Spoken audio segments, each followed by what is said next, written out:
Assalamualaikum warahmatullahi wabarakatuh. Alhamdulillahirabbil alamin wassalatu wassalamu ala asyrafil anbiya'i wal mursalin wa ala alihi wa sahbihi ajma'in.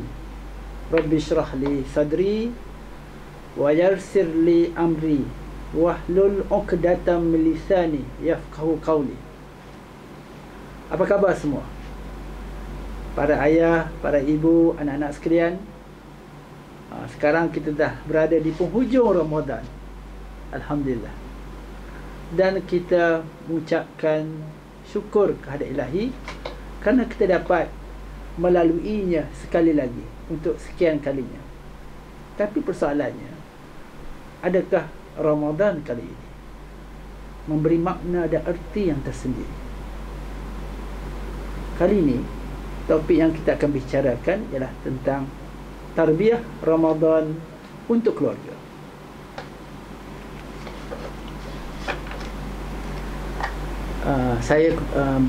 Dalam sesi ini saya akan menggunakan slide agar tuan-tuan dan puan-puan tak jemulah tengok muka saya saja. Okey, slide tentang ni. Okey, ini tentang daurah Ramadan. Untuk makluman tuan-tuan dan puan-puan sekalian, saya telah dijemput oleh Pertubuhan Pemberdayaan Bapa Penyayang atau Bapa Penyayang untuk mengisi salah satu slot daurah Ramadan pada kali ini. Tajuk yang diamanahkan kepada saya ialah tentang tarbiyah Ramadan untuk keluarga. Saya percaya tuan-tuan sekarang sibuk sibuk membuat persiapan untuk pulang ke kampung masing-masing, kerana setelah 2 tahun tidak dapat berbuat demikian pada 2 hari raya yang lepas akibat pandemik COVID-19. Alhamdulillah, Tuhan izinkan kita untuk kali ini bertemu sanak saudara yang telah lama tak berjumpa. Dan mudah-mudahan kepulangan kali ini dirahmati dan jauh daripada bala dan bencana. Tuan-tuan dan puan-puan hendaklah bersabar kerana kali ini dijangkakan jam atau kesesakan jalan raya akan begitu jalan raya penuh kesesakan jalan lintas yang begitu serius kali ini yang dijangkakan oleh pihak berkuasa yang menjaga bahagian trafik lalu lintas di negara kita. Kali ini topik ialah tentang tarbiyah Ramadan untuk keluarga. Sebelum itu, saya kena perkenalkan diri saya. Ini biodata ringkas tentang diri saya. Saya Megat Muhammad Adlan Muhammad Arsyad, asal orang Kedah kini bekerja sendiri. Saya juga adalah pengurusi Badan Keluarga Ibu Bapa dan Guru yang di Baka, seperti PIBG sekolah-sekolah lah, di Sekolah Rendah Islam dan Sekolah Menengah Islam Abin Sungai Ramah Kajang. Ini sebentar selalu tentang diri saya, dan saya banyak melakukan kursus-kursus pelatihan di pelbagai peringkat sejak 30 tahun yang lalu. Topik kali ini, marilah kita merenung tentang ayat surah Al-Baqarah ayat 183. A'udzubillahi minasyaitonirrajim. Ya ayyuhalladzina amanu kutiba alaikumusiyam kama kutiba alal ladzina min qablikum la'allakum tattaqun. Wahai orang-orang yang beriman, kamu diwajibkan berpuasa sebagaimana diwajibkan atas orang-orang yang dahulu daripada kamu, supaya kamu bertakwa. Tuan-tuan dan puan-puan, ayat ini sering kali kita dengar pada saban tahun, yang dibicarakan, yang dilafazkan oleh para alim ulama, para asatizah, para ustazah, di corong-corong radio, di media massa, di TV-TV. Dan ayat ini telah menjadi satu sangat popular. Tapi mari kita renungkan, mengapa perintah berpuasa ini diwajibkan kepada umat manusia, khususnya orang-orang beriman? Kerana agar kita mencontohi orang-orang yang terdahulu. Kita nak je bertakwa. Apa maksud bertakwa? Apa yang tuan-tuan faham tentang maksud takwa? Kalau ikut bahasa, ialah adalah bahasa Arab. Takwa ialah memelihara hubungan yang baik dengan Allah, memelihara diri jangan sampai terperosok kepada perbuatan yang tidak diredai oleh Allah SWT, memelihara segala perintahnya supaya dapat dilakukan dan memelihara segala larangannya. Itu maksud takwa. Secara ringkasnya, takwa ni kita patuh perintah Allah dan kita jauhkan larangan Allah. Takwa juga diibaratkan seperti berjalan di jalan yang waktu gelap, ya, waktu gelap. Dalam suasana gelap itu dalam keadaan berhati-hati. Begitu orang bertakwa ni, orang yang berhati-hati, tidak sembarangan. Dari takwa seperti sabda Rasulullah SAW yang bermaksud barang siapa, di mana ini hadis qudsi, ya. Hadis riwayat Muslim dan Ahmad, Allah berfirman, barang siapa yang melakukan kebajikan, maka ia mendapatkan pahala 10 kebajikan dan aku tambah lagi. Maknanya Allah tambah lagi. Dan barang siapa yang melakukan keburukan, maka balasannya 1 keburukan yang sama atau diampuni dosanya. Masya Allah, tuan-tuan dan puan-puan. Buat baik dapat 10, buat jahat dapat 1 je balasan dosanya. Masya Allah. Atau Allah ampuni dosa kita, ya. Begitu sayangnya Allah pada kita, golongan orang beriman. Jadi kita kena. Dan barang siapa yang mendekat kepadaku sejengkal, sejengkal besar panjang ni lah kan, sejengkal, maka aku, yakni Allah, akan mendekat kepadanya sehasta. Sehasta. Dan barang siapa yang mendekat kepadaku sehasta, maka aku mendekat kepadanya sedepa. Barang siapa yang datang kepadaku dengan berjalan, maka Allah akan datang kepadanya dengan berlari.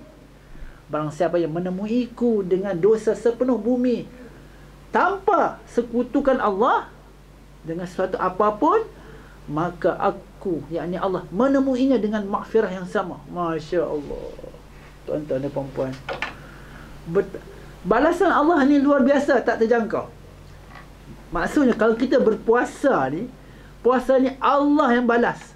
Tak tahu, ikut kualiti masing-masing. Tuan-tuan dan puan-puan pasti tahulah bagaimana kualiti puasa kita. Puasa orang awam ke, puasa orang khas, orang-orang yang ada darjat tertentu. Kita tuan-tuan boleh periksa sendiri. Adakah sekadar menahan dahaga dan lapar? Takkan puasa yang sama yang kita lakukan saban tahun, dah masuk 30 tahun, 40 tahun, 50 tahun, masih sama masa kita dari satu lagi. Pada boleh macam tu, tuan-tuan dan puan. Kerana ia menjadikan kita orang yang lebih bertakwa. Maknanya kita kena perbaiki diri kita dari sehari ke sehari, minggu ke minggu, bulan ke bulan, tahun ke tahun. Kerana baki umur kita dah tak banyak. Kan tuan-tuan dan puan? Okey. Dan surah At-Tahrim, ya, sebagai bapa ni saya nak fokus kepada bapa ni. Kerana bapa ni atau suami yang menjadi suami kepada keluarga, ketua keluarga atau ayah, yang disebut daddy, apa lagi, macam-macam lah, nama-nama yang disebutkan abah, whatever, ya, dalam Quran, ya abati, ya ayahku, Nabi Ibrahim dengan ayahnya, Luqman dengan anaknya, kan, ada dalam surah Luqman. Surah At-Tahrim ayat 6, surah yang ke-6, 66 ayat 6. A'udzubillahi minasyaitonirrajim. Ya ayyuhallazina amanu qu anfusakum wa ahlikum nara. Hai orang-orang yang beriman, peliharalah dirimu dan keluargamu dari api neraka. Ini kerja utama ketua keluarga, ayah, suami. kena pelihara, termasuk saya sendiri. Kena pastikan selamatkan ahli keluarga kita dari api neraka. Waquduhan nas wal hijarah 'alaiha malaikatun ghilazun shidadun la ya'suna Allah ma amarahum wa yaf'aluna ma yu'marun.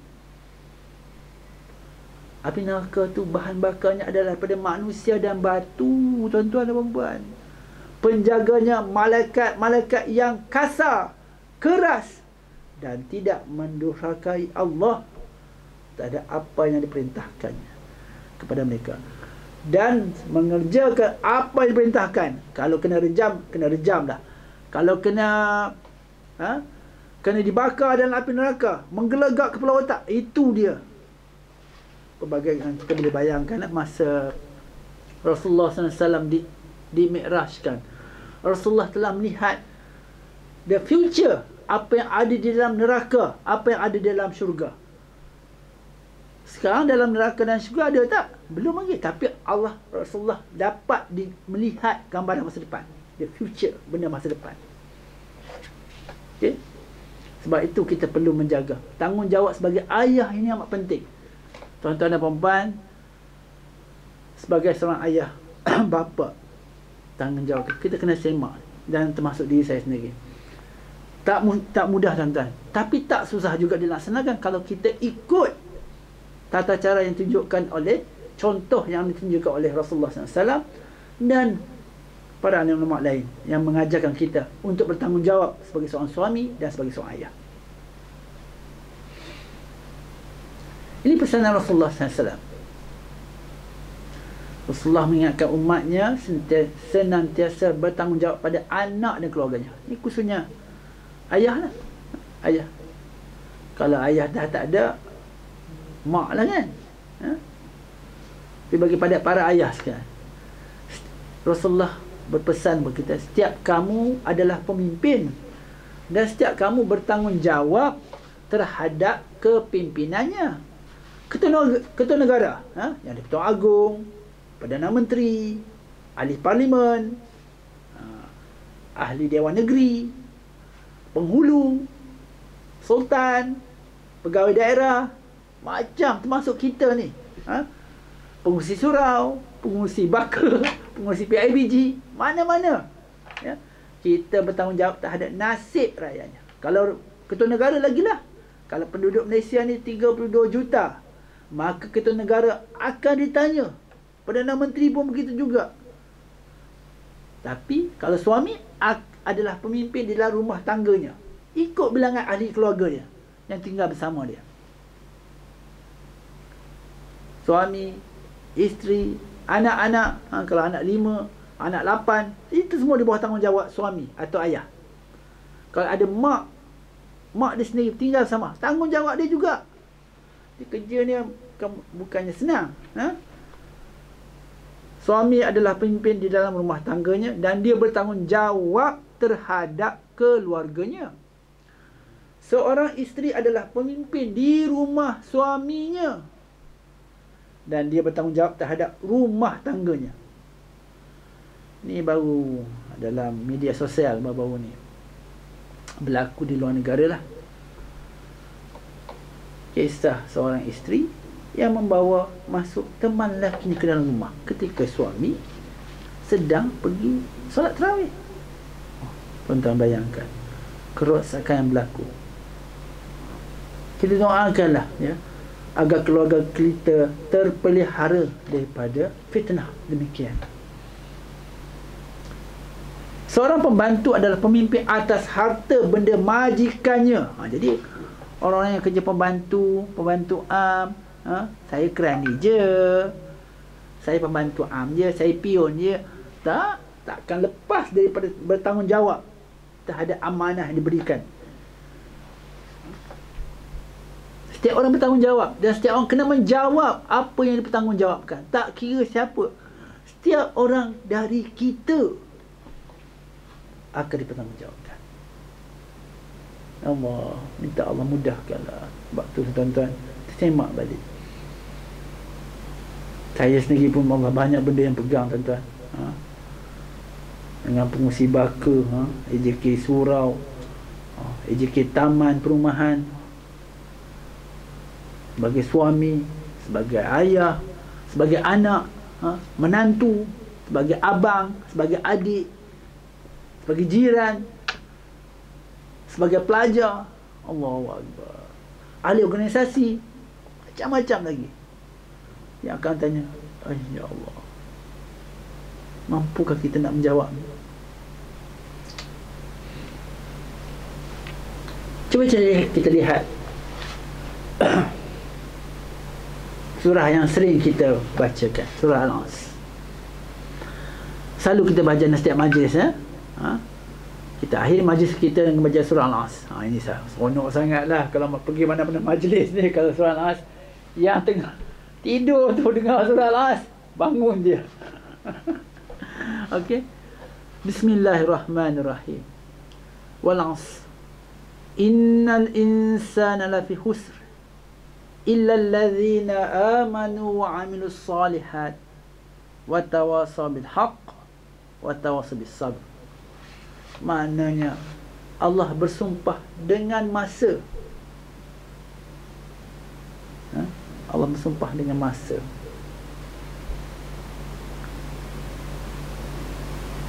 Mengapa Allah bersumpah dengan masa? Kerana masa ni pun juga makhluk. Masa di dunia tidak sama dengan masa di hari akhirat.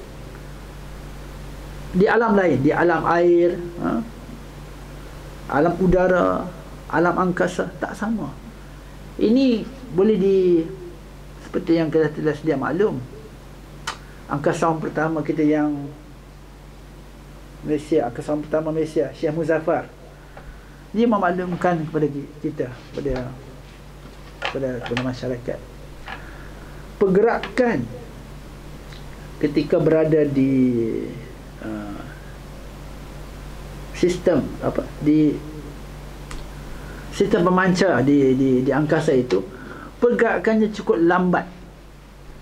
Dia nak tukar baju, pakai baju, dan nak tukar baju, masa yang dia ambil cukup lama kerana tidak ada graviti dan pergerakan itu lambat. Tuan-tuan bayangkan, itu baru yang kita dapat jalan jarak berapa ribu kilometer daripada bumi. Di situ pun kita nampak dan lihat, kita faham, itu pun dah berubah masanya. Perbezaan masa ketika berada di, contohnya puasa. Puasa di Malaysia ni sekitar 13 jam lebih sikit. Ada puasa satu tempat dah hampir 20 jam. Ada 15 jam. Puasa di Kutub Utara, yang siangnya saja, bagaimana? 6 bulan. Semua itu telah ditentukan masa dan tarikh. Masa masing-masing. Mengapa masa itu begitu penting? Mari kita lihat bandingan.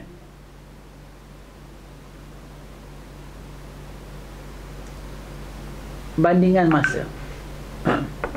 Mengapa masa itu begitu penting? Pengajaran kedua. Tadi yang pertama tentang takwa.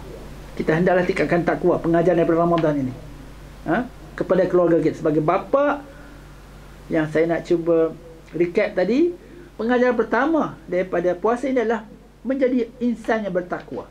Kita kena pastikan ahli keluarga kita juga meningkatkan takwa mereka masing-masing. Takwa itu apa dia? Ialah mematuhi perintah Allah dan menjauhi segala larangan Allah. Itu maksud takwa secara ringkas. Iaitu orang bertakwa, orang yang berhati-hati dalam melakukan apa saja pekerjaan, bercakap, tindakan, dan juga melakukan sebarang aktiviti dalam hidupnya. Pengajaran kedua ialah memelihara masa Ramadan ini. Saya nak tanyalah tuan-tuan dan puan-puan, pada kali inilah umat Islam, bulan inilah umat Islam cukup prihatin tentang waktu berbuka puasa, iaitu waktu maghrib. Waktu lain tak sedar dah. Puasa ini melatih kita untuk memelihara masa. Bandingan masa di akhirat, tuan-tuan boleh lihat di sini. Dan rajah yang sediakan di sini, dan yang ayat kita baca tadi surah Al-As, demi masa sesungguhnya manusia berada dalam kerugian kecuali orang-orang yang beriman dan mengerjakan amal kebajikan serta menasihati dengan kebenaran dan saling menasihati dengan kesabaran. Nasihat bukan main sembrono je, tak boleh. Nasihat tu perkara yang benar. Satu lagi nak kena dengan kesabaran, dengan hikmah. Ini pun satu cabaran juga. Perbandingan masa di akhirat dengan di dunia telah digambarkan dan telah dijelaskan oleh Rasulullah SAW. Satu hari di akhirat bersamaan dengan 1000 tahun di dunia. Tuan-tuan dan puan-puan, agak-agak ada tak manusia yang pernah hidup 1000 tahun? Ada, manusia lama awal. Nabi Nuh pun hampir 1000 tahun, ya? Manusia lama-lama, manusia zaman awal. Sekarang ada? Tak ada, tuan-tuan dan puan. Sekarang kita ambil separuh hari di akhirat, lebih kurang 12 jam, lebih kurang 500 tahun di dunia. Ada tak, tuan-tuan? Tak ada yang tak jumpa. Kalau jumpa pun memang kalau jumpa tu kira rezeki lah, tuan-tuan dan puan. Macam Ashabul Kahfi, pemuda-pemuda Ashabul Kahfi di gua itu, lebih kurang 309 tahun ikut kiraan kita. Dijelaskan Al-Quran. Kita ada jarang 500 tahun. Kita potong lagi separuh, tinggal 6 jam di akhirat, bersamaan dengan 250 tahun di dunia. Tuan-tuan jumpa manusia umur 200 lebih. Mungkin ada, ya, zaman Tok Bahaman semua ada 200 lebih orang manusia. Nabi Khidir katanya masih lagi hidup. Masih hidup lagi. Dan Nabi Isa yang diangkat ke langit pun masih hidup, ya, dia belum mati. Lagilah umur panjang, Tapi kat dunia ni, kita ambil kira di dunia sekarang. Di dunia, sebab Nabi Isa diangkat ke langit, kan. 250 ni pun tak jumpa, ya. Kita potong separuh lagi, 3 jam di akhirat, tinggal 125 tahun. Ini ada. Masa tu pahlawan Mak Kilau, dia kurang 123 begitu. Kata Datuk Bahaman pun ada begitu umurnya. Orang lama, orang yang Allah panjangkan usia mereka ini. Ini agak rare lah. Jarang-jarang. Sedikit. Kadang-kadang. Kebiasaan umur umat Nabi Muhammad ini antara 60 ke 70 tahun. Maknanya kebanyakan umur kita ni, kalau kita ambil umur 62 tahun 6 bulan, kebanyakan umur Nabi Muhammad inilah 1,5 jam ya. Yang hidup sampai 90 lebih tu, dia kira-kira dekat 2 jam lah, kan? 2 jam lah. 2 jam tu pun 2 jam lah. Setengah jam lebih kurang 30 tahun, ya. Setengah jam lebih kurang 31 tahun. 1 jam, setengah jam lebih kurang dalam 20 tahun, 20 tahun, 20 tahun begitu. Setengah jam 20 tahun. Mereka yang 1 jam ni dah 40 tahun. 1 jam setengah 60 tahun dah. Lebih kurang macam tu umur kita secara roughly. Mereka yang 40 tahun dah sejam. Macam saya ni dah sejam lebih lah. Yang berapa minit lagi, kan? Umur yang 50-an ni, kalau ikut bilang-bilang, tinggal beberapa detik saja lagi. Jadi tak boleh mempersia-siakan masa yang masih ada dengan perkara yang tidak berfaedah. Okay.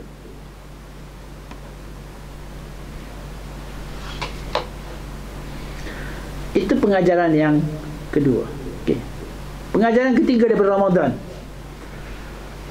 Masya Allah, tuan-tuan dan puan-puan, penuh surau masjid yang dihadiri oleh para jemaah umat Islam di seluruh dunia. Masjid lengang selama ni penuh, ya. Sama ada datang berbuka, puasa dan solat jemaah maghrib, solat berjemaah isyak, dan bertarawih. Ada yang buat 8 rakaat, silakan. Yang buat 20 rakaat pun silakan, dengan witirnya sekali.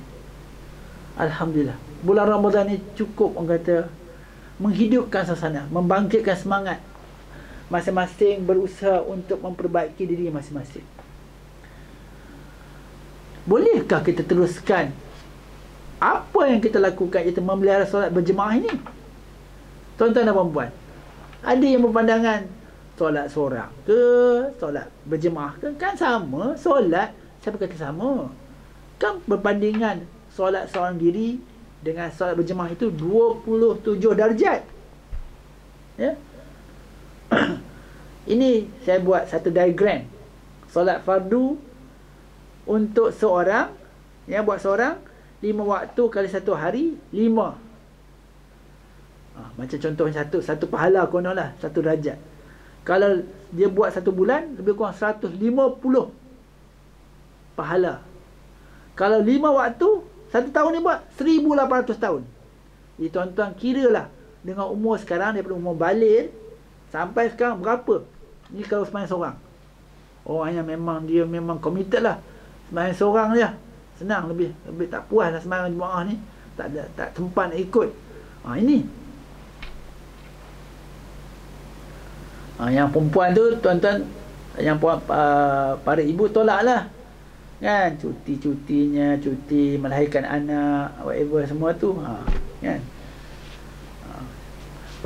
Punya sayangnya Allah SWT, tuan-tuan, puan-puan ni, walaupun datang tak boleh berpuasa, tak boleh solat, tapi tak perlu nak qada. Tapi puasa Ramadan, puan-puan kena qada, kena gantikan. Tak boleh ganti, kena ikut seperti itu, kena bayar, seperti yang dijelaskan dalam hukum agama kita, ya. Kena bayar fidyah. Perbandingan solat jemaah. Mereka yang sering memelihara solat secara berjemaah, kalau dalam 1 hari 5 waktu kali 1 hari, makna 5 waktu kali 27 darjat, 135 1 hari tu. Kalau 5 waktu kali 1 bulan, lebih kurang 4050 pahala ganjaran. Kalau 1 tahun, 48,600. Tuan-tuan kira daripada umur baligh sampai sekarang berapa? Jadi ganjaran. Tapi bagi orang yang nampak benda ni, buatlah. Tapi bagi mereka yang memahami Islam, tetap tujuan kita solat berjemaah ini adalah menunjukkan kekuatan umat Islam itu sendiri, kebersamaan, kesalingan. Kerana solat berjemaah ini menggambarkan kekuatan dan boleh mengurangkan sengketa sesama manusia. Solat berjemaah lah, boleh mengurangkan ni. Tuan-tuan dan puan-puan, percayalah, kita ni mana nak sama dengan orang lain? Adakah orang semua setuju dengan kita? Tak mungkin. Adakah kita semua setuju dengan orang? Tak juga. Masing-masing di zaman sekarang ramai cerdik pandai. Dia rasa dia yang pandai. Itu yang banyak bergaduh sekarang ni, kan? Banyak berlaku dalam, kadang bergaduh dalam mana, di mana-mana ada berlaku dekat surau, berbeza pendapat, dah merajuk. Apalagi dalam media sosial atau grup-grup WhatsApp, IG, Facebook, macam-macam. Perbezaan tetap berlaku. Tapi kita sebenarnya perbezaan satu rahmat, bukan ruang untuk bersengketa. Kalau kita nampak peluang ini, kita nampak, kita tahu kita tak semuanya betul, dan pendapat orang tak semuanya salah, ya. Tuan-tuan dan puan-puan sekalian, seperti kita sedia maklum, di bulan Ramadan inilah yang kita sering mendirikan solat secara berjemaah, kerana kita ingin mengejar kelebihan yang ada dalam bulan Ramadan itu sendiri. Gandaan diberikan. Maknanya, kalau ikut kata-kata almarhum Ustaz Datuk Dr. Siddiq Fadil, mantan Presiden Wadah dan ketua istisyari Majlis Istisyari Wadah Habib Kirain mengatakan iman orang-orang yang berkira-kira mengejar pahala gandaan daripada Allah SWT ini sebagai iman orang bisnes, ya. Baguslah, tak salah pun, kan, kita mengejar kelebihan. Tapi apa yang penting daripada solat berjemaah itu tadi ialah hikmah daripada solat berjemaah itu sendiri. Kerana kekurangan yang apabila kita mendirikan solat secara bersendirian itu dapat ditampung secara berjemaah. Kadang-kadang dalam solat ni kita tahulah, kita ni kadang tak khusyuk, teringat macam-macam benda.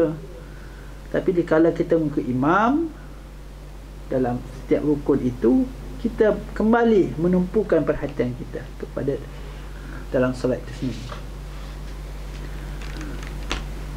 Solat jemaah juga membuka satu kekuatan yang disebutkan, dibincangkan tadi, satu force untuk menggambarkan kekuatan umat Islam dari segi kebersamaan, kepatuhan bersama mengikut imam yang satu. Ini dalam hidup ni kalau banyak sangat ketua payah, banyak kan, pening kepala, kan. Ada yang nak ke selatan, ada nak ke utara. Apa berlaku dalam keluarga kita? Jadi gambaran pengajaran yang boleh kita ambil sempena bulan Ramadan ini ialah kepatuhan. Kerana kita patuh pada imam. Sebarang pergerakan imam itu kita patuh, kita ikut. Imam rokok, kita rokok. Imam sujud, kita sujud. Imam angkat takbir, kita angkat takbir. Tapi kena jaga adab-adab dari segi secara berjemaah, tidak boleh sama atau mendahului imam. Tak jadilah, kan, digambarkan mana-mana makmum yang mendahului imam, maka dia digambarkan seperti rupa seekor keldai. Bayangkan itu, gitu. Dielak.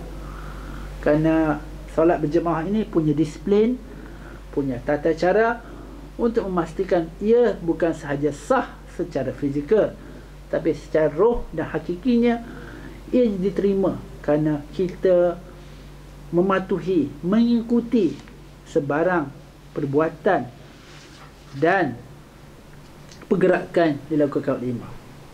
Okay. Dalam solat berjamaah juga ada, orang kata, panduan sekiranya imam tersalah. Bagi jemaah lelaki bolehlah sebut subhanallah, bukan sebut Allahu Akbar, takbir, batal tu, ya. Kena sebut subhanallah, dia ulang, dan imam menjedari dia melakukan kesilapan. Dan juga boleh memilih untuk mufarakah, keluar daripada rumah. Dan teguran, kalau dia jemaah wanita, dia akan tepuk, ya, beri isyarat. Itulah juga ada adab kita. Kalau kita gambarkan, cuba transformkan dalam kehidupan seharian sebagai ketua keluarga, ayah atau bapa ini bukannya maksum, kan, tetapi melalui perbincangan secara daripada isteri atau ibu atau anak-anak secara berhikmah dan berkeluarga, dan berbincang secara beradab, maka boleh membantu ketua keluarga untuk membetulkan apa-apa saja perbuatan atau tingkah laku yang boleh menjejaskan keluarga dan juga maruah keluarga. Banyak sebenarnya fadilat daripada solat jemaah ni yang kita boleh pelajari, kerana solat jemaah bukan soal mengejar pahalanya semata-mata, tetapi yang lebih pada itu menggambarkan kepatuhan kita. Kerana imam atau ketua keluarga itu menjadi role model atau contoh teladan, ya, yang boleh diikuti. Maka sebagai seorang bapa atau ayah ini, tanggungjawabnya cukup besar. Nak menjadi seorang suami, seorang bapa atau ayah atau datuk, perlulah berilmu, kena belajar, bukannya main sembrono je atau ikut-ikut je. Jadi dalam Islam ni betul lah, ini selari dengan surah Al-Alaq, ya. Iqra bismi rabbikal ladzi khalaqal insana min 'alaq. Bacalah. Baca di sini dalam soal belajar, menuntut ilmu dan tidak merasa cukup dengan apa yang ada. Sebagai ketua keluarga harus menguasai, memahami benda ni. Barulah keluarga yang dipimpin itu bahagia, ada hala tujunya dan tidak berlaku porak-poranda. Kita pun menyedari, ya, bila berlaku pandemik COVID-19 ini, data penceraian meningkat, ya, meningkat. Dan ia berlaku kerana tekanan yang tidak boleh lagi ditangani. Maka jalan singkat adalah berpisah. Tapi adakah itu solusinya? Kita percaya para bapa-bapa yang di luar sana, termasuk diri saya sendiri, menyedari kerana kita akan diperhitungkan tanggungjawab dan amanah kita sebagai seorang suami, sebagai seorang ayah, bapa atau datuk.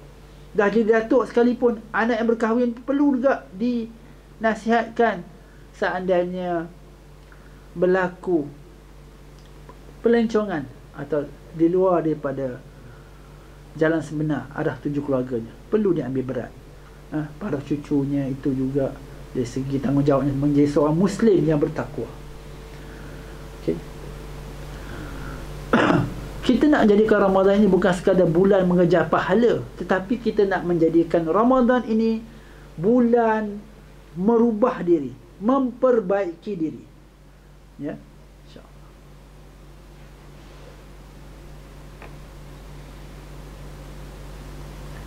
Kalau Ramadan, cuba kita buat perbandingan buat Ramadan tahun ini dengan yang lepas. Ada perbezaan tak? Atau sama saja? Kalau sama, kalau lebih teruk betul lepas, rugilah kita. Kalau sama, okey lah kan? Okey. Tapi seri ya, sama je, tak ada perubahan. Sedangkan umur berubah, masa terus berjalan, baki hidup kita pun bukan banyak lagi. Baki umur kita, bila kita menyambut hari jadi kita atau hari ulang tahun kita, bermakna umur kita semakin berkurang daripada hari ke hari, minggu ke minggu, bulan ke bulan, tahun ke tahun. Kalau umur 63 sebagai umur benchmark kita, tolak. Kalau terus ada umur 54 tahun, baki berapa? 9 tahun lagi. Jadi masa kita tak banyak. Kita kena hargai. Antaranya ialah membayar solat jemaah, pengajaran untuk bagi bulan Ramadan kali ini. Bukan kali ini, sebaik-baiknya inilah pengajaran besarnya, ya. Menjaga masa. Bila kita jaga masa, kita tahu kita urus hidup kita mengikut waktu solat. Subuh pukul 6 pagi, takkan nak bangun pukul 6, bangunlah pukul 5, ya. Boleh buat tahajud, whatever, baca Quran ke whatever, buat persiapan mandi whatever ke masjid pukul 6. Kemudian pergi bekerja pukul 1:15, 1:20 dah masuk waktu zuhur. Waktu asar pula 4:20, 4:30. Waktu maghrib 7:20, 7:25, 7:30, ikut kawasan masing-masing. Isyak kita 8:30, 8:40 gitu.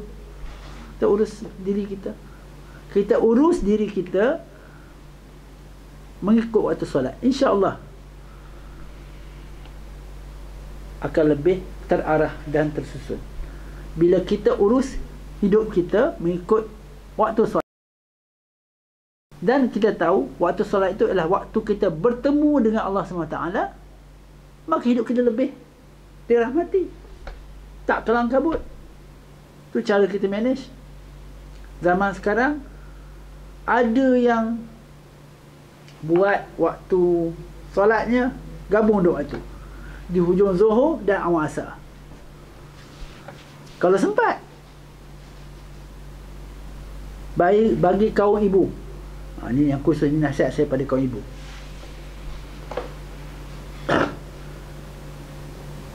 Puan-puan, saudara saya sekalian, ialah bagi perempuan yang biasa tu adalah waktu yang tidak boleh bersolat. Tapi bila anda ada jadual, contohnya waktu Zuhurnya pukul 1.15, kan, contohnya, kan, anda buat pilihan untuk solat kemudian, contohnya pukul 2 lah nanti solat, pukul 1.15 waktu solat Zuhur, 1.40 atau 1.45 tak boleh solat kerana dah cuti. Anda dengan sengaja meninggalkan solat sebab anda menangguhkan. Sebab itulah kena ni, ni macam nak dekat-dekat, tunaikan solat pada waktunya, di awal waktu. Jangan bertangguh. Utamakan Allah. Allah akan utamakan kita dalam setiap pekerjaan kita, InsyaAllah. Kita utamakan Allah. Jadi urus hidup kita mengikut waktu solat kita, waktu solat pada setiap hari. Okey, berikutnya yang keempat, pengajaran daripada Ramadan, ya, Tarbiyah Ramadan untuk kali ini, pada sesi slot ini. Saya memilih untuk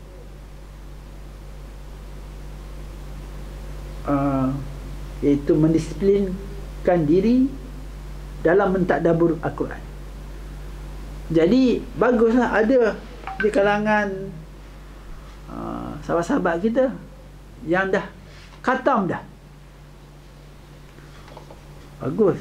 Tapi kita bukan baca Quran macam buku burung kakak tua, baca je. Sebenarnya kita harus membaca Al-Quran ini secara tertib dan memahami maksud ayat. Inilah dia. Kalau nak katakan dari segi manual kehidupan kita, Al-Quran lah.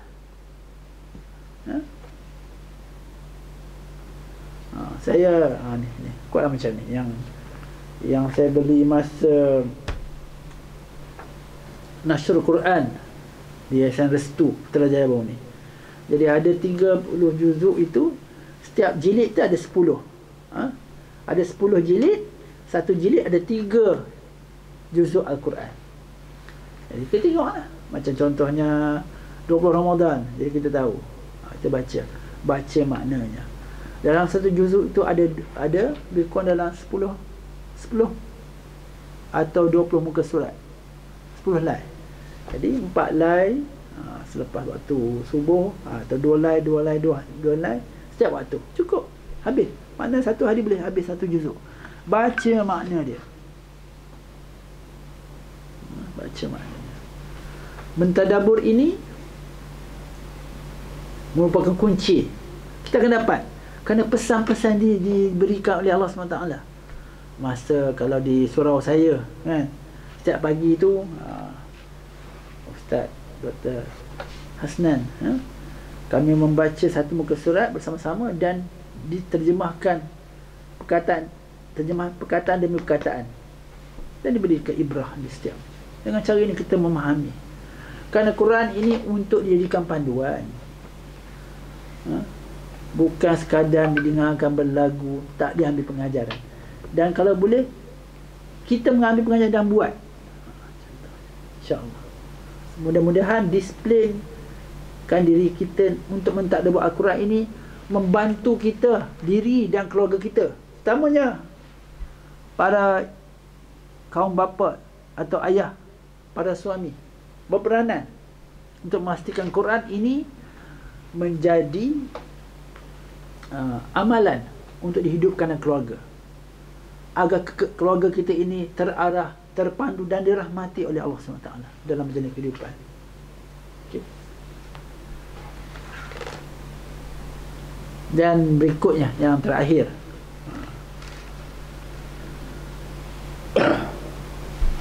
Berakhlak dengan ciri-ciri insan al-falah. Ini sesuai dengan surah Al-Mu'minun, ya. Ayat 1 hingga 11.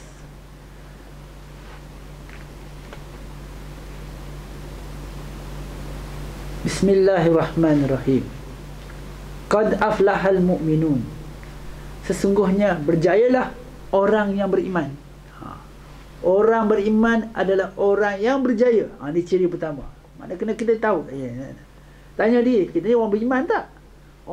Apa makna orang beriman? Orang yang meyakini kudian Allah, meyakini pesan-pesan wahyu yang disampaikan oleh Allah melalui malaikat Jibril kepada Rasulullah SAW, mengakui Rasulullah itu sebagai pesuruh Allah.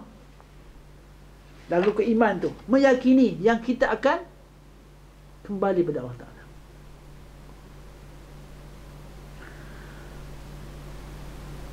Allazina hum fi salatihim khashi'un. Ciri orang berjaya yang pertama, ciri insan al-falah ini adalah orang yang khusyuk dalam solatnya. Ini cabaran tuan-tuan dan puan. Sebab itulah disarankan untuk khusyuk dalam solat, kita faham apa yang kita baca dalam solat tu. Ini penting. Sebab tu kita kena meningkatkan kualiti solat kita. Bukan lagi kalau solat kita ni dah 40-an tahun kita dirikan, macam semayang waktu kita tadika, waktu taski, waktu pasti ke, tadika kita. Masa zaman tadika kanak-kanak umur 5-6 tahun, sama je.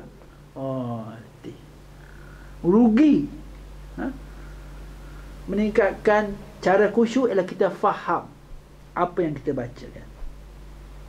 Yang berikutnya, wallazina hum 'anil lagwi mu'ridun. Dan mereka menjauhkan diri daripada segala perkara yang sia-sia. Main game, lama sangat berwhatsapp, bergosip, menghantar berita fitnah, tak pasti berita tu hantar, itu perkara sia-sia. Bukan sekadar perkara sia-sia, termasuk perkataan, perbuatan, menonton apa-apa. Waktu Ramadan ni banyak sangat tengok movie dalam media sosial, macam-macam sekarang mudah. Rancangan sukannya, rancangan hiburannya.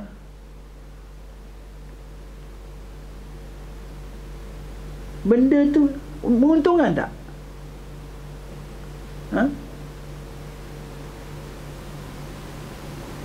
Tak menguntungkan kan? Jadi perkara sia-sia ni banyak. Membuang masa, sembang-sembang kosong pun sia-sia. Mengata orang lagi sia-sia. Mengutuk orang lagi sia-sia. Memfitnah lagi sia-sia. Yang sekarang apa, netizen, warga net sekarang ada kerjaya sekarang, digunakan untuk menyebarkan fitnah, menghasut. Ini berlakulah dalam suasana sekarang. Banyak fitnah. Akhir zaman ni zaman edan, zaman gila. Dia kena berhati-hati. Kita pun tak tahu nak bezakan mana satu yang benar, mana satu yang palsu, mana satu yang batil. Perkara yang sia-sia. Menjauhkan diri, bukan buat. Menjauhkan diri. Kalau boleh dengan orang yang kelompok ni pun kita kena jauhkan diri. Jauhkan diri kita. Asyik cakap yang bukan-bukan, cakap-cakap yang menjatuhkan maruah orang, menghina, mengutuk, dengan kata-kata yang sia-sia. Kena jauhkan. Ini ciri-ciri insan al-falah. Berikutnya, wallazina hum lizzakati fa'ilun. Dan mereka yang menunaikan zakat, bukan sekadar zakat fitrah, zakat harta, zakat emas, zakat tanaman, berbagai lagi, zakat ternakan, zakat perniagaan. Mereka yang berniaga tak banyak pun, 2.5% je setahun, cukup haul je pusingan tu. Ini ciri orang berjaya. Kalau orang yang tak tunaikan zakat, dia tak berjaya lagi. Sekarang kita pun tahu ramai orang tak nak bayar cukai kan. Ada yang kata saya tak nak bayar cukai. Kenapa? Rugilah saya. Dia tak sedar ke waktu dia berniaga tu dalam keadaan aman, suasana aman, damai, tak berlaku perang, ada polis yang menjaga keselamatan, tentera yang menjaga keselamatan daripada musuh. Itulah dia cukai digunakan untuk menjaga keselamatan. Saya jumpa banyak orang-orang yang berniaga ni, termasuklah orang yang ni pun kata, gila nak bayar cukai ni. Kena bayar cukai. Jadi warga negara yang bertanggungjawab. Yang berikutnya ayat kelima.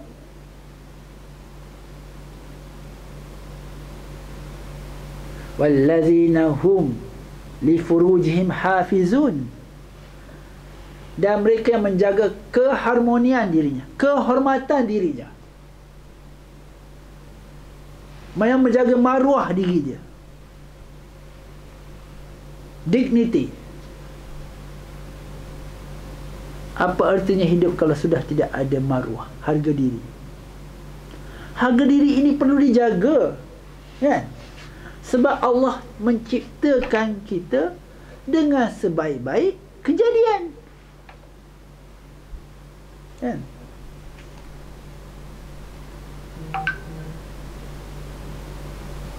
Macam surah At-Tin, Bismillahirrahmanirrahim. Wattini wazzaitun wa turi sinin wa hadzal baladil amin laqad khalaqnal insana fi ahsani taqwim. Allah menjadikan manusia itu dengan sebaik-baik kejadian. Jadi kenalah jaga kehormatan diri kita, maruah diri kita. Ini ciri-ciri orang berjaya. Tak kisahlah kita di sama ada kita ada pangkat besar ke, pangkat kecil ke, jaga kehormatan diri kita. Kena jaga harga diri kita. Sebab Allah menciptakan kita dengan sebaik-baik kejadian. Kalau dilangsungkan, bagaimana nak jaga harga diri ni? Atau menjaga keselamatan diri, keharmonian diri kita? Illa ala azwajihim aw ma malakat aymanuhum fa innahum ghairu malumin. Kecuali kepada isteri atau hamba sahaya mereka, maka sesungguhnya mereka tidak tercela apabila mereka melakukan hubungan jenis dengannya. Ini isu besar sekali dalam masyarakat kita. Gejala zina berlaku di mana-mana. Sumbang mahramnya dah jadi macam anak tak sah ni, tak sah taraf ni, jumlah cukup besar. Kalau nak dikumpulkan sebesar stadium Bukit Jalil tu mungkin tak cukup. Amai sangat. Dah jadi budaya. Dah orang rasa tak ada apa-apa dah. Kerana berlaku ketempangan, kejahilan, atau tak nak belajar, tak kisah, tak mau dikawal. Dia rasa agama ini mengongkong dia, jadi dia nak buat ikut suka.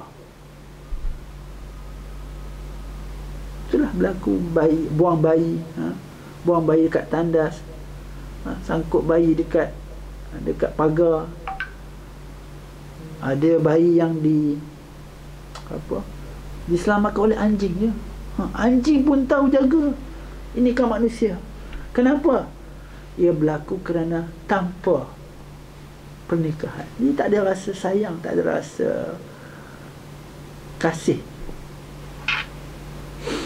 Perbuat gejala zina ini, itulah sebabnya Pertubuhan Sahawa Kebangsaan membuat kempen gejala stop. Sekeluarga tolak pornografi, ya. Kita kena serius dalam perkara ini. Para ayah, para ibu, khususnya ayah, perkara ini perlu diberi perhatian, kerana ia merupakan virus yang merosakkan masyarakat sekarang. Ramadan kali ini kita berusaha sebaik mungkin, semaksimum mungkin untuk mencegah perkara ini. Dan ia boleh masuk melalui handphone, media sosial ni. IG-nya, Instagram-nya, TikTok-nya, apa lagi, Facebook ni untuk orang sini macam kami lah, macam saya ni lah. Anak-anak muda suka TikTok, IG, WeChat, WhatsApp dah umum dah, macam-macam sekarang. Kita kena kawal, dan ini perlu dicegah dari awal. Ibu bapa, khususnya bapa, perlu ambil tahu agar anak-anak kita tidak terdedah atau terperangkap dengan perkara ini. Kita sedar musuh yang nyata adalah syaitan di kalangan jin dan manusia. Manusia ni manusia yang cuba merangkap, merosakkan, musuh-musuh Islam mencari jalan untuk melemahkan umat ini. Inilah salah satunya. Diberikan hiburan, disuruh bersukan, sehingga lepas tu terjebak dengan arak, kemudian dadah, kemudian apa lagi, kegiatan perzinaan. Benda-benda ni kita kena pastikan anak-anak kita yang kita nak mahu ia menjadi generasi ulul albab, generasi yang memimpin umat, perlu dicegah agar mereka tidak menjadi golongan yang merosakkan.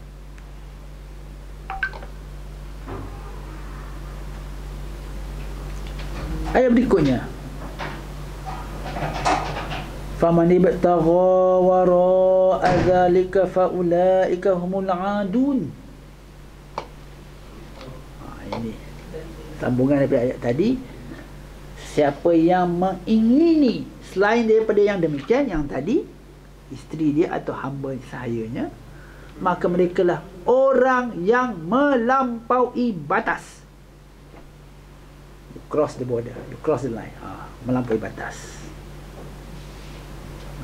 Ingat, azab Allah amatlah pedih. Kalau rasa sanggup tahan, cubalah letak ibu jari, jari itu dekat api dapur tu. Kalau boleh tahan tu, ini api kat dunia, tak sampai buat 1% kot, sikit sangat. Ni api di neraka lagilah. Ya Allah, na'udzubillah min zalik. Kita kena gambarkan benda-benda gaib ni, hari akhirat, tentang siksa neraka ni, benda-benda gaib. Dan kita juga digambarkan dalam Al-Quran kisah-kisah kehidupan dalam syurga yang penuh kenikmatan, dikelilingi oleh para bidadari, yang mengalir sungai-sungai di bawahnya, sungai madu, sungai susu, sungai arak, buah-buahan yang boleh dipetik dengan begitu saja. Dan surah Al-Waqi'ah boleh rujuk. Jadi Quran ni perlu ditadabur agar kita faham, inilah dia masa depan kita. Kita nak pergi ke syurga kah, atau memilih masuk ke neraka tanpa kita sedar.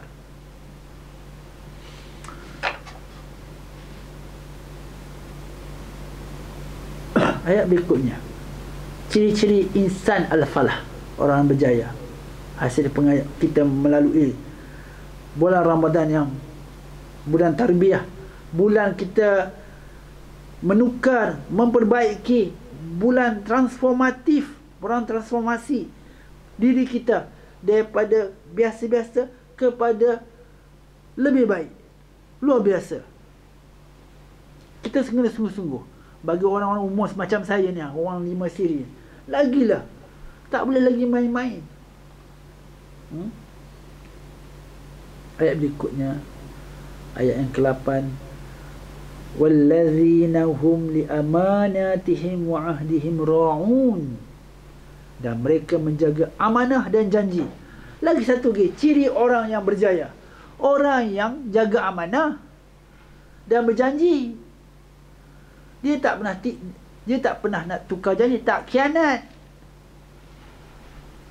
Dia beri amanah, dia khianat. Bila berjanji, dia tipu, tak tunai.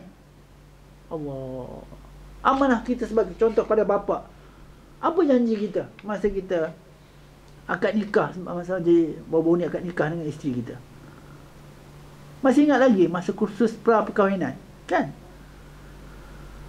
Kena pastikan isteri kita makan pakai dia, tempat tinggal dia, beri makan dia. Tapi apa yang berlaku kalau kita, tuan-tuan dan puan-puan sedia maklum, ramai kaum bapa atau suami yang tidak menunaikan tanggungjawabnya. Ini ada kefahaman pula, bila isteri bekerja, isteri dah kerja, tak payahlah aku bagi kat dia duit. Tak boleh. Isteri aku pangkat besar, aku pangkat kecil, tak apalah, dia dah cukup duit. Tak boleh. Kena beri nafkah. Kena tunai amanah sebagai seorang suami, tunai amanah sebagai seorang bapa, ayah, sebagai seorang anak kepada ibu dia kalau ada ni. Tapi apa yang kita lihat sekarang, ada duit dihabiskan, sport rim, tukar kereta baru, bergaya, hidup secara bermewah, berhutang sana sini. Kita pun tahu sekarang orang yang muflis ni berapa ramai di kalangan orang 30-an. Jabatan insolvensi, maklumkan umur 30-an, 40-an ramai yang muflis kerana tak membayar kad kredit, hutang kad kredit, akibat hidup bermewah-mewah. Dia amanah, tak ada keutamaan. Kena ada dalam hidup ni, kena ada fiqh aulawiyat, keutamaan. Kena tahu belanja berkeutamaan, bayar hutang, beri nafkah pada isteri, anak-anak, tempat tinggal, makanan. Tu tanggungjawab suami, tanggungjawab bapa.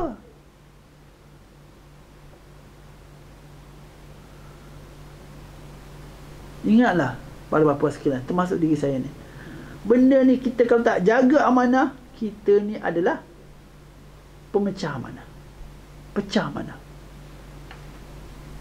Orang yang tak amanah dan orang yang tak tunai janji, orang ini orang yang tidak boleh dipercayai.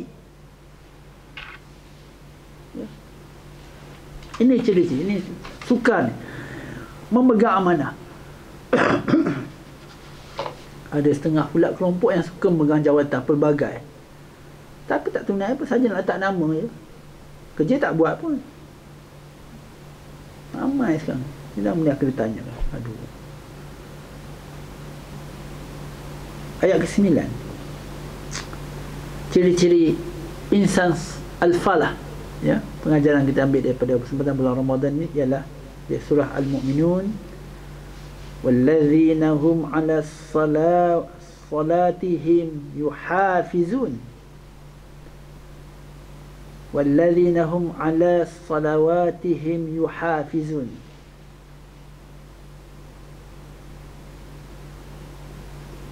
Mereka yang tetap memelihara solatnya pada waktunya.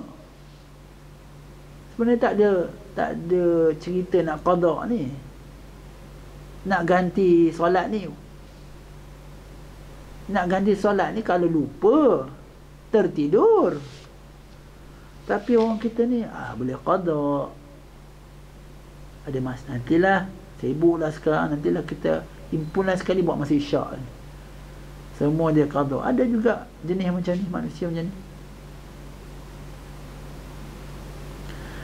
Orang yang berjaya, orang yang memelihara solat pada waktu dia. Buat kalau boleh di awal waktu. Sebab tu saya sebut tadi, kita urus hidup kita ikut waktu solat, barulah kita, hidup kita terarah, terpelihara dari sebarang bala bencana. Tak lintang bukang hidup kita, terurus. Ini adalah disiplin hidup kita.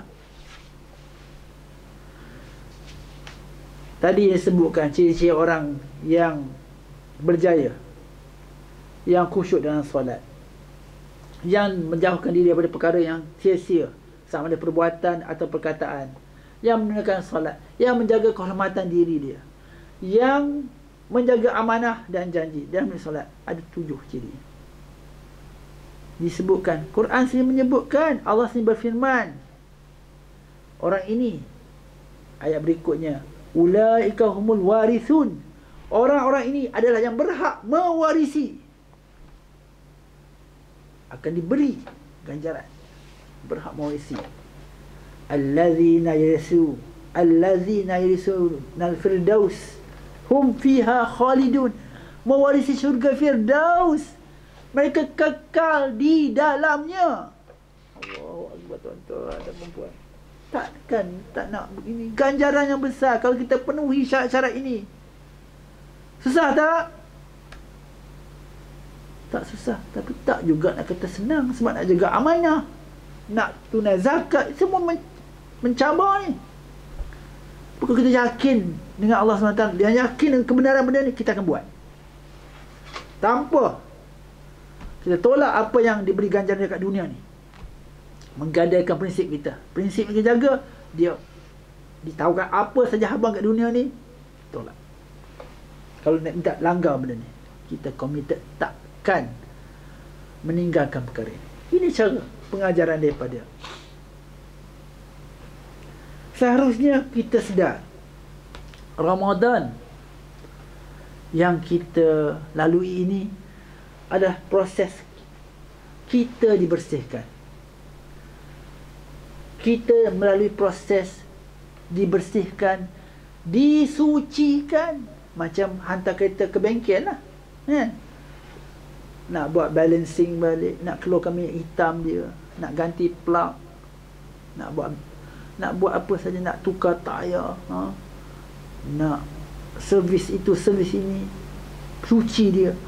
Itulah dia proses yang kita lalui dalam Ramadan ni. Nak sucikan diri kita. Kita ni banyak dosa, tuan-tuan dan puan-puan. Banyak dosa kita. Proses yang kita lalui adalah proses pendidikan. Proses kita disekolahkan semula setelah kita melalui 11 bulan yang lalu. Bulan ini adalah bulan kita memperbaiki diri. Kita nak sihatkan diri kita melalui amalan berpuasa Ramadan. Bukan saja sihat jasmani, kita juga nak sihat rohani kita. Roh kita yang menjadi komponen utama dalam diri kita. Tanpa roh, apa makna jasad kita? Tak ada arti apa-apa. Dia terbujur kaku macam orang mati. Roh itu perlu sihat. Jadi bulan Ramadan ini bulan kita mensucikan roh kita. Roh kita. Kalau kita lihat secara fizikal diri kita ni, daripada hujung kepala, hujung rambut ni sampai hujung kaki. Rambut kalau boleh nak hitam lah. Macam saya dah putih dah, kan? Nak mata, nak spek yang muka yang licin, badan yang tegak, sihat, pakaian yang mahal, baju yang cantik, menawan, kasut yang ni, semua berapa nilai. Tapi semua itu tiada erti apa-apa andainya roh kita lupakan. Kita tak ingatkan dia, tak ingat proses tazkiyahnya. Bulan Ramadan bulan menyihatkan rohani, roh kita. Sebab itulah banyak amalan-amalan yang digalakkan kita lakukan, seperti membaca Al-Quran, solat berjemaah, solat tarawihnya, amalan puasa lagi, pelbagai lagi zikir-zikirnya, bersegera kita memilih makanan yang baik untuk tubuh badan kita, membantu mengeluarkan belanja untuk orang-orang yang berbuka pula. Kita cukup pemurah pada bulan ini, melakukan sedekah, amal jariah, wakaf segalanya dalam bulan ini, membantu mereka yang kurang berkemampuan, amat digalakkanlah lagi. Inilah peluang kita mensucikan, kerana kita tahu kita banyak dosa.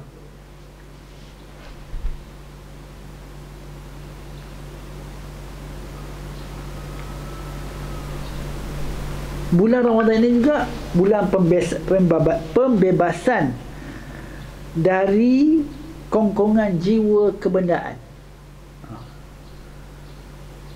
Menguasai secara materialistik. Kita kan suka benda-benda, kan? Suka nak ada ini, suka nak kereta besar, nak rumah besar, nak ada kolam renang, nak ada kereta yang termahal. Semua kita nak. Siapa tak suka, kan? Siapa tak suka duit banyak? Siapa tak suka rumah besar? Tapi bulan ini peluang kita untuk tidak terikat, kita melepaskan. Kerana kita tahu Harta benda yang diberikan itu adalah pinjaman belaka dari Allah. Semuanya milik Allah, termasuk diri kita. Tak ada yang milik kita. Diri kita pun bukan kita punya.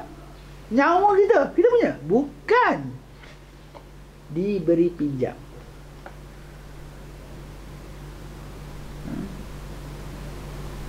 Macam disebutkan tadi dalam ayat keempat, mereka yang menunaikan zakat. Wallazina hum lizzakati fa'ilun. Zakat ini ialah kita concern dengan orang lain. Jadi jangan harta benda ni bukan milik kita, kita kena sedar tu. Dan kita kena keluarkan bagi yang wajib, bagi lebih. Tafadhal, silakan. Kerana kita tidak mahu mengikat diri kita dengan kebendaan. Dan juga membantu mereka, membantu sahabat-sahabat saudara Islam kita yang berada dalam lingkaran kemiskinan dan kefakiran. Membantu mereka. Kerana kita tahu kemiskinan ini tidak diciptakan oleh golongan miskin. Poverty is not created by the poor. Habis siapa yang buat? Mungkin di kalangan kita yang punya rezeki lebih ni yang turut terlibat. Jangan nanti kita dituntut oleh Allah SWT kalau kita tak buat apa-apa membantu saudara kita yang kurang bernasib baik.